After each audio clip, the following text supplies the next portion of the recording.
인사하겠습니다. 샬롬 샬롬. 한 주간도 평안하셨나요? 말씀의 제목은 하나님이 선택하신 예배자, 하나님이 선택하신 예배자. 즉 여기에 모든 성도들은 하나님이 선택해 주셔서 이 자리에 예배를 드린 줄 압니다.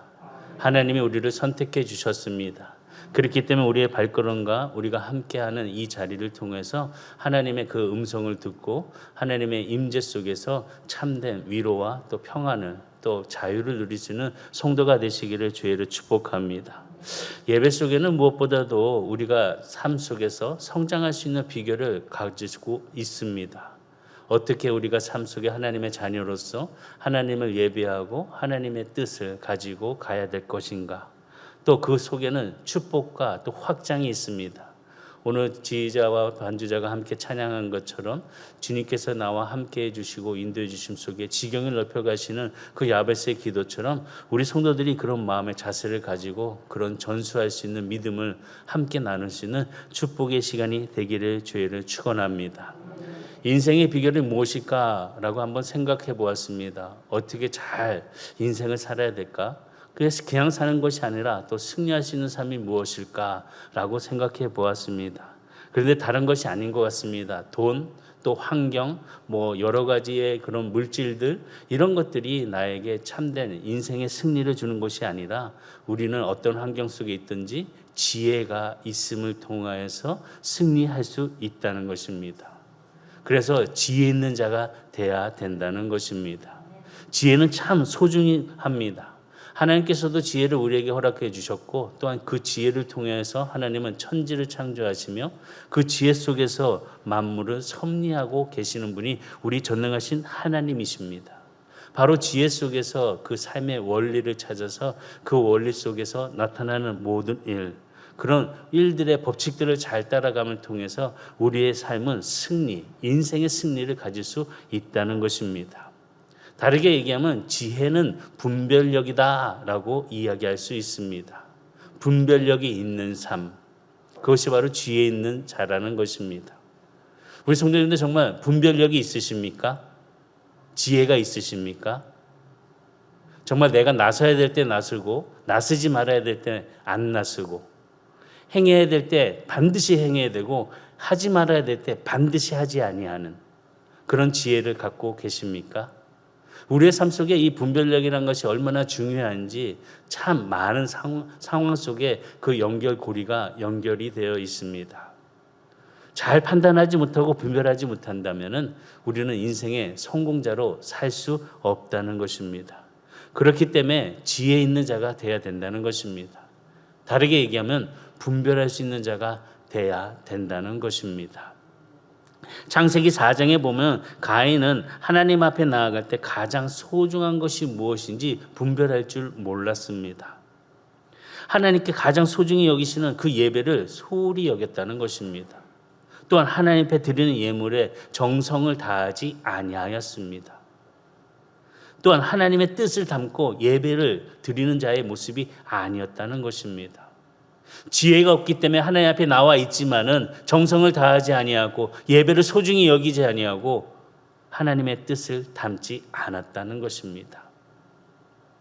예배를 나와야지만이 하나님 앞에 있어야지만이 한 주간을 어떻게 좀 편안하게 살지 않을까? 하나님께서 나에게 이 시간 복을 주시면 그 복을 따라서 우리가 가야 되지 않을까? 내가 예배 나옴을 통해서 많은 사람들과 교제를 하고 내 마음의 즐거움을 찾는 그런 모습으로 있다면 그건 예배자가 아니라는 것입니다. 예배는 하나님 뜻에 함께 마음을 모아서 함께 예배를 드려야 된다는 것입니다. 예배를 소중히 여기고 또 하나님 앞에 드리는 예물을 통해서 우리의 정성을 다 보여드려야 된다는 것입니다. 아벨은 소중히 여기지 아니하였지만 가인은 소중히 여기지 아니하였지만 아벨은 소중하게 여겼습니다. 하나님 앞에 드리는 예물, 하나님 앞에 드리는 예배를 소중히 여긴 사람이 바로 아벨이었습니다. 예배자는 믿음과 무엇보다 드리는 예물을 통하여서 분별력 있음을 통하여서 탁월한 일의 인생을 살아갈 수 있는 모습을 갖게 되었다는 것입니다. 오늘 우리에게도 이런 예배의 분별력이 바르게 세워질 수 있는 성도로서의 모습을 통하여 아벨이 받았던 축복의 은혜가 그 후손들에게 이어지는 그 놀라운 역사들이 우리 성도들에게도 똑같이 임하기를 주의로 축복합니다. 분별력이 중요한 것은 무엇이냐? 분별력을 통해서 올바른 선택을 할 수 있다는 것입니다. 올바른 선택. 오늘의 삶 속에서도 올바른 선택을 잘 하셨나요? 우리가 삶을 살면서 아침에 눈을 떠서 선택하는 일이 한두 가지가 아닙니다. 혹 학자는 이런 이야기를 했습니다. 우리가 눈을 떠서 생각하고 선택하는 일은 그 많은 일들은 한 10,000가지가 넘는다라고 이야기를 했습니다. 내가 지금 일어날까 말까? 내가 지금 눈을 뜰까 말까? 내가 앞으로 걸어갈까? 옆으로 걸어갈까? 내가 양치에 칫솔에 물을 먼저 묻힐까? 아니면 치약을 먼저 바를까? 이런 선택의 판단을 수십 가지 한다고 이야기를 합니다. 그 중에서 우리가 선택한 것은 하나님 앞에 나와 예배를 드리는 주님의 날에 함께 예배드리는 자의 모습으로 이 자리에 있다는 것입니다. 왜? 하나님이 우리를 선택해 주셔서 예배자로 불러주셨기 때문에 우리는 이 자리에 예배를 드리고 있는 것입니다. 이 순간에도 많은 분별을 가지고 있으실 것입니다. 지금 눈을 살짝 감을까? 다리를 꼬을까? 성경책을 펴볼까?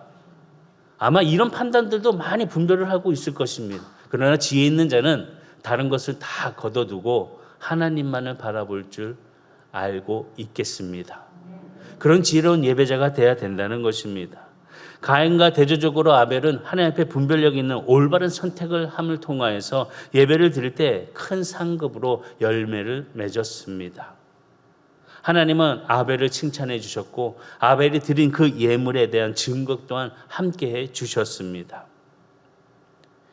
그뿐만 아니라 예수님 또한 아벨에 대한 그 피에 그 의인의 피라고 또한 말씀을 함을 통하여서 우리들에게 허락해 주셨습니다. 신약성경 히브리서를 보게 되면 믿음장이라고 우리는 이야기합니다.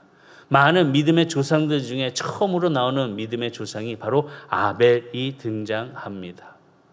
아벨을 통해서 그 아벨의 믿음, 다른 것이 아니었습니다. 경배하는 믿음을 갖는 믿음의 선조였다는 것입니다. 그럼 어떻게 아벨처럼 그 탁월한 분별력을 가지고 예배를 드릴 수 있고 지혜로운 사람이 될 수 있을까? 우리는 이것을 알아야 되는 것입니다. 이것을 알을 통해서 하나님이 선택한 예배자로서의 그 축복을 누리고 지경을 넓혀갈 수 있는 발걸음을 주님과 동행할 수 있다는 것입니다. 그것은 무엇이냐? 근원부터 우리는 잘 살펴야 된다는 것입니다.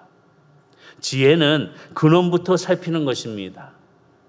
그냥 겉모습만 바라보고 외형적인 결과만 바라보고 움직이는 것이 아니라 근원을 보고 살피고 움직여야 된다는 것입니다. 철학자 아리스토텔레스는 이런 이야기했습니다. 당신이 무엇을 이해하고자 한다면 그것의 시작과 전개를 관찰하라. 그것의 시작과 전개를 관찰하라. 아무 생각 없이 아무렇게나 하는 그런 모습이 아니라 이해하려고 하면은 시작과 전개를 잘 관찰하라고 이야기를 합니다. 그렇습니다.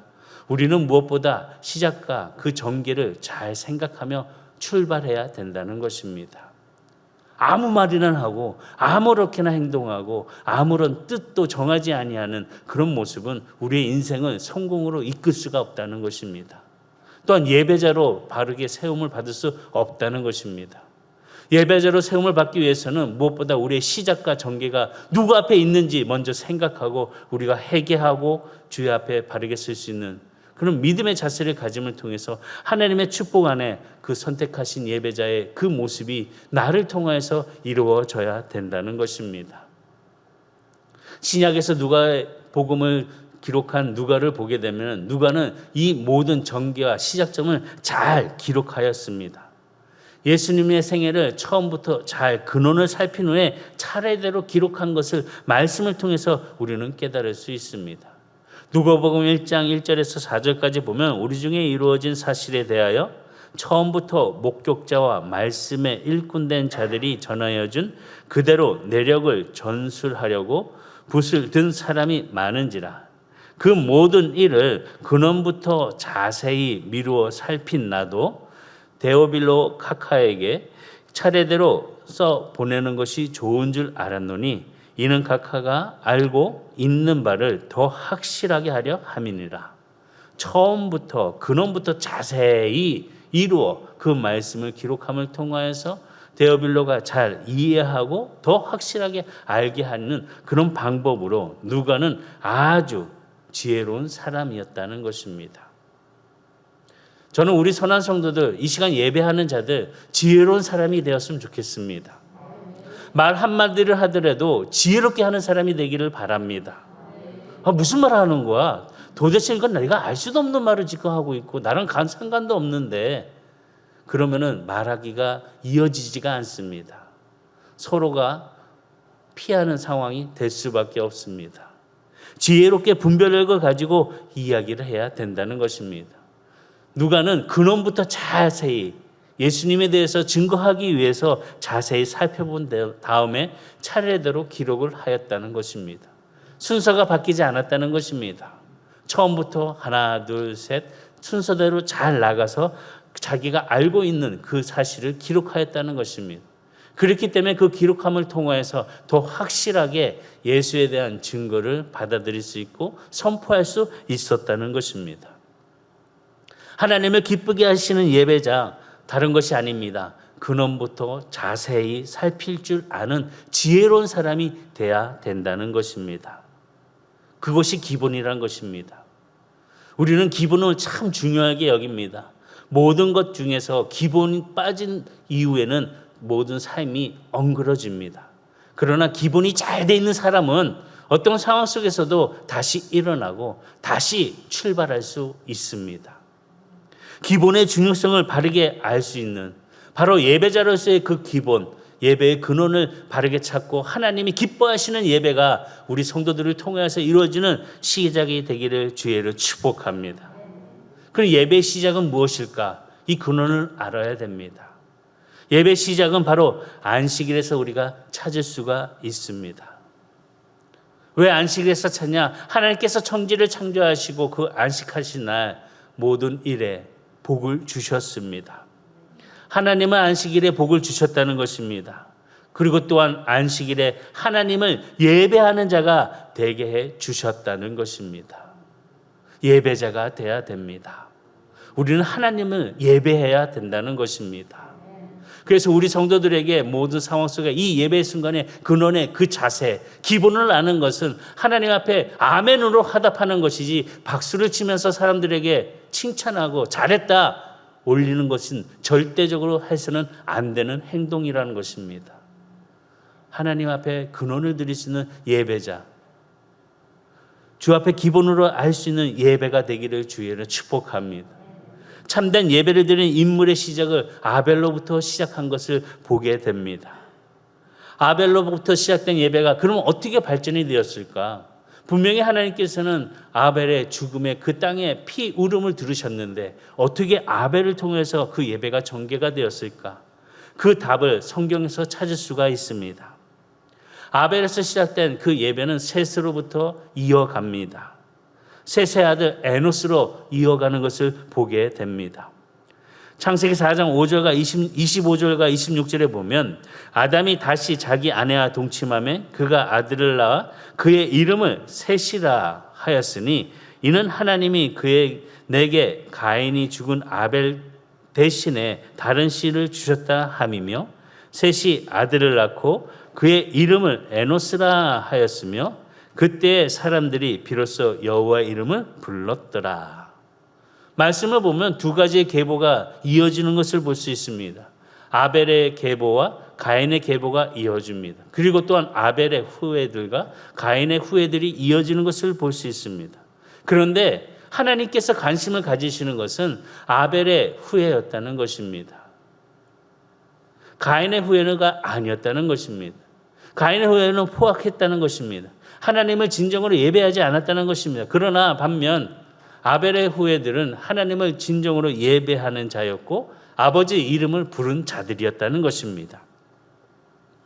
하나님은 아담과 하와에게 죽은 아벨을 대신하여 셋을 낳게 해 주셨습니다. 그 셋을 통하여서 그 셋의 아들 에노스를 주십니다. 그런데 이 에노스가 어떻게 하냐? 이것이 중요하다는 것입니다. 에노스가 하나님의 이름을 불렀다는 것입니다. 아벨에서 시작된 그 예배가 에노스를 통해서 점점점 발전하면서 에노스가 여호와의 이름을 불렀다는 것입니다. 결국 여호와의 이름을 드러내는 그 예배를 드렸다는 것입니다. 예배는 누구의 이름을 부르냐, 누구의 이름을 드러내느냐에 따라 결정이 되는 것입니다. 오늘 이 시간의 예배가 하나님의 이름을 높이는 것이고 하나님의 영광을 드려야 된다는 것입니다. 다른 자 앞에서 뭐 하는 사람, 그 사람은 잘했다 칭찬하고 높이는 것이 아니라 하나님을 우리는 드러내고 하나님의 영광을 나타내야 된다는 것입니다. 그렇기 때문에 우리는 모든 일 속에 아멘으로 하나님 앞에 영광을 돌려야 되는 모습으로 예배자가 돼야 된다는 것입니다. 세상에서는 많은 사람들이 잘한다 하면서 칭찬하고 높여주지만 우리는 그것이 아니라 우리의 모습을 내려놓고 하나님의 영광을 드높일 수 있는 자의 모습으로 십자가를 바라보면서 그 보혈의 피로 다시 한번 거듭남을 이루어갈 수 있는 성도가 돼야 된다는 것입니다. 에노스가 이처럼 모든 일의 시작을 하나님의 이름을 부름을 통하여 예배의 시작을 다시 한번 발전시켰다는 것입니다. 그의 할아버지를 통하여서 아벨을 통하여서 이루어진 축복의 은혜의 예배가 더욱더 하나님만의 이름을 불러가며 에노스는 힘차게 불렀다는 것입니다. 그리고 에노스를 통해서 그 이름을 부른 그 다음 사람이 누구냐? 바로 아브라함입니다. 창세기 12장 7절과 8절에 보면 여호와께서 아브라함에게 나타나 이르시되 내가 이 땅을 내 자손에게 주리라 하신지라. 자기에게 나타내신 여호와께 그가 그곳에서 제단을 쌓고 거기서 베델 동쪽 산으로 옮겨 장막을 치니 서쪽은 베델이요 동쪽은 아이라. 그가 그곳에서 여호와께 제단을 쌓고 여호와의 이름을 부르더니 에노스도 여호와의 이름을 부르며 예배자의 모습으로 발전하였으며 또 그 이후에 아브라함이 제단을 쌓고 여호와의 이름을 부르며 하나님 앞에 예배를 드렸다는 것입니다. 우리가 잘 알고 있듯이 아브라함은 믿음의 조상입니다. 그 믿음의 조상의 그 예배의 모범을 우리에게 보여주고 있다는 것입니다. 그것은 다른 것이 아니라 아벨로부터 이어지는 그 예배를 아브라함에게까지 그 예배의 모범으로 우리에게 선포하여 주셨고 그 모범자의 모습으로 우리에게 알려주고 계시다는 것입니다. 그 알미 무엇이냐? 바로 근원을 우리가 알아야 된다는 것입니다. 그 시작과 전개를 어떻게 시작하는 것인지를 알아야 된다는 것입니다. 그래서 참된 예배자는 근원을 살필 줄 아는 사람이 돼야 된다는 것입니다. 그냥 예배들을 드리는 것이 아니라 그 근원을 살필 줄 알아야 된다는 것입니다. 아벨이 드린 예배는 희생을 드린 예배였습니다. 그 제물의 근원을 분명하게 알고 있었습니다. 하나님이 아담과 하와를 위해 만들어준 것이 있습니다. 그들이 죄를 범하고 나와서 그들이 죄를 감추려고 노력하였지만 감춰지지 못했습니다. 그래서 하나님께서는 그들에게 가죽 옷을 입혀주셨습니다.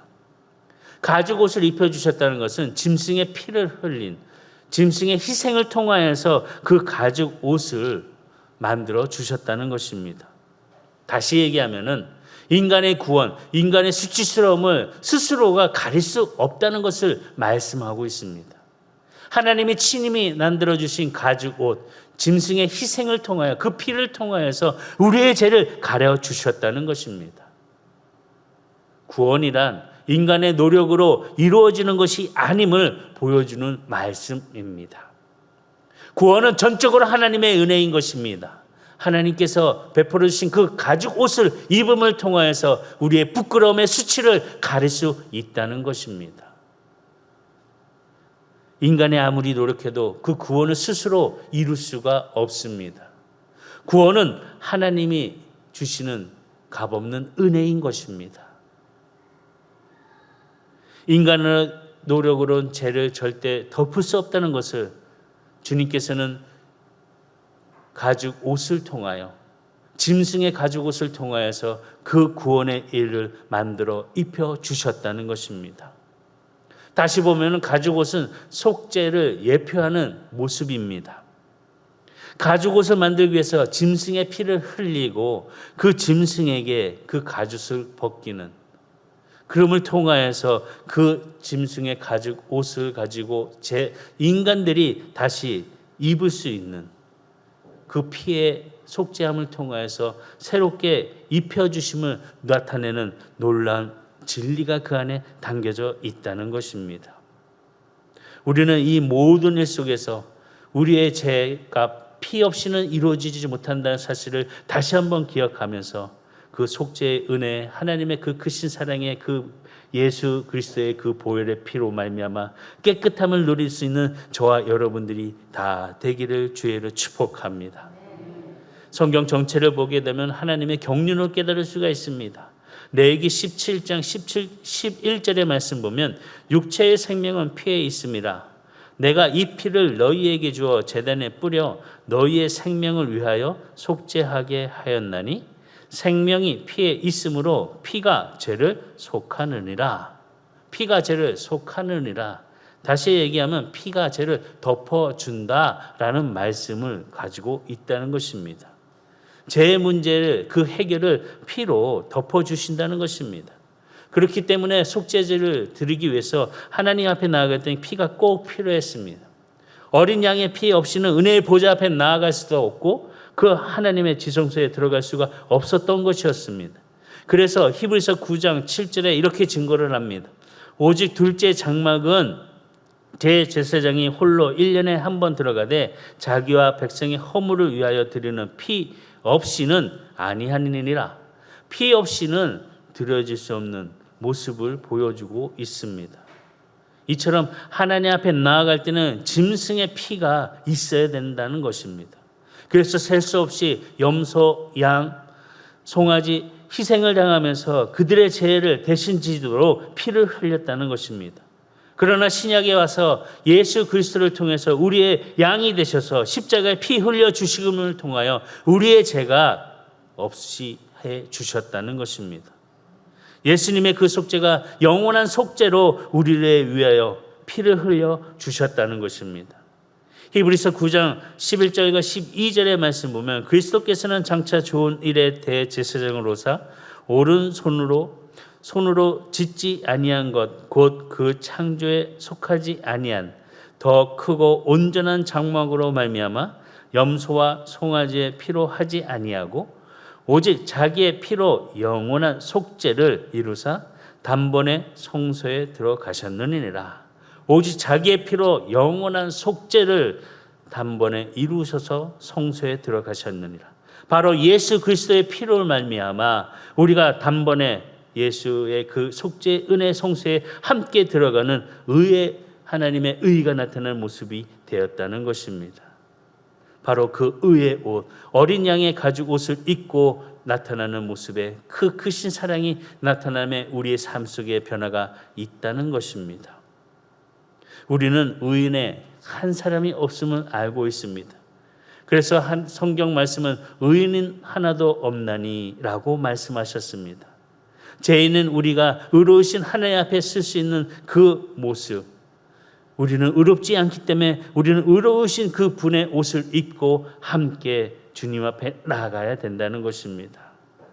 의로우신 그 하나님의 은혜의 힘을 입어 예수의 그 옷을, 의의 옷을 입고 승리할 수 있는 저와 여러분들의 모습이 함께 되기를 주의로 축복합니다. 그래서 로마서 13장 14절에 보면 오직 주 예수 그리스도의 옷을 입고 정욕을 위하여 육신의 일을 도모하지 말라. 그리스도의 옷을 입고 정욕을 위한 육신의 일을 도모하지 말라라고 말씀하십니다. 또 에베소서 4장 24절에 보면 하나님을 따라 의와 진리의 거룩함으로 지으심을 받은 새 사람을 입으라. 새 사람을 입으라라고 말씀해 주셨습니다. 무엇보다도 우리가 하나님의 주시는 그 놀라운 아담과 하와에게 가죽옷을 입혀주셨던 것 행할 때 아담과 하와는 아무것도 한 일이 없습니다. 그저 하나님께서 만들어주신 그 가죽옷을 입고 자신들의 수치와 죄를 가렸을 뿐입니다. 하나님의 은혜로 우리의 모든 삶 속에 예수 그리스도의 그 피를 말미암아 우리의 죄를 사해 주셨고 또 함께 그 주님 앞에 성소 앞에 나아갈 수 있는 은혜를 허락해 주심을 감사하면서 그 하나님의 그 크신 사랑의 은혜의 예배자의 모습으로 바르게 쓸 수 있는 저와 여러분들이 되어 승리하는 자가 다 되시기를 주의를 축원합니다. 하나님은 인간 스스로 구원의 길을 만드는 것을 결코 용납하지 않으십니다. 그것은 잘못된 예배인 것입니다. 말씀을 마지막으로 맺게 되는 창세기 11장에 보면은 바벨탑 사건이 우리에게 들어옵니다. 그것은 바로 잘못된 예배의 결과를 우리들에게 보여주고 있습니다.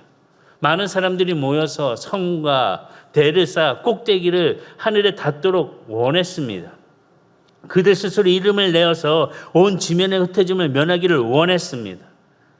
창세기 11장 1절과 5절까지의 말씀 보면 온 땅의 언어가 하나요 말이 하나였더라.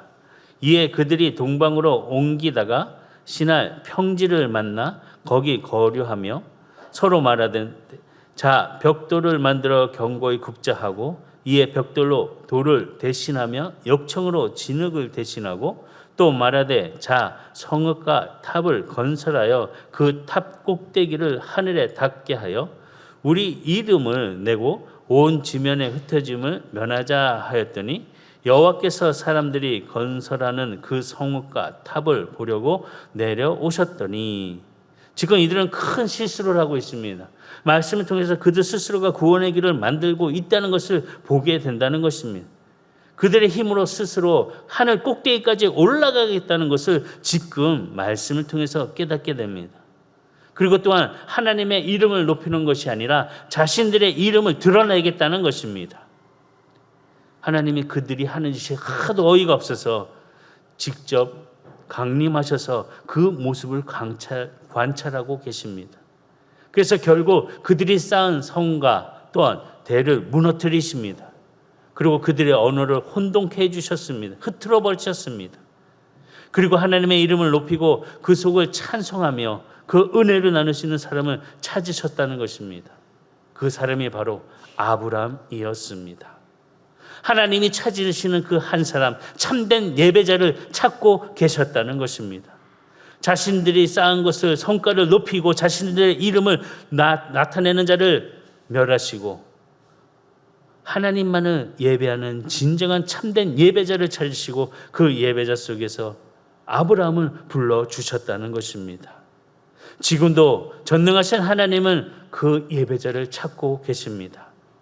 그 사람이 바로 우리입니다. 바로 나이라는 것입니다. 내가 찾는 하나님이 찾으시는 그 예배자가 될 수 있는 믿음의 자리로 함께 승리하시기를 주의로 축복합니다. 말씀을 읽고 맺겠습니다. 요한복음 4장 23절. 요한복음 4장 23절. 다 같이 큰 목소리로 시작. 아버지께 참되게 예배하는 자들은 영과 진리로 예배할 때가 오나니 곧 이때라. 아버지께서는 자기에게 이렇게 예배하는 자들을 찾으시니라. 아멘. 이렇게 예배하는 자를 찾으시니라 하는 우리의 모습이 예배자, 참되게 예배하는 자가 되기를 주의를 축복합니다. 기도하시겠습니다.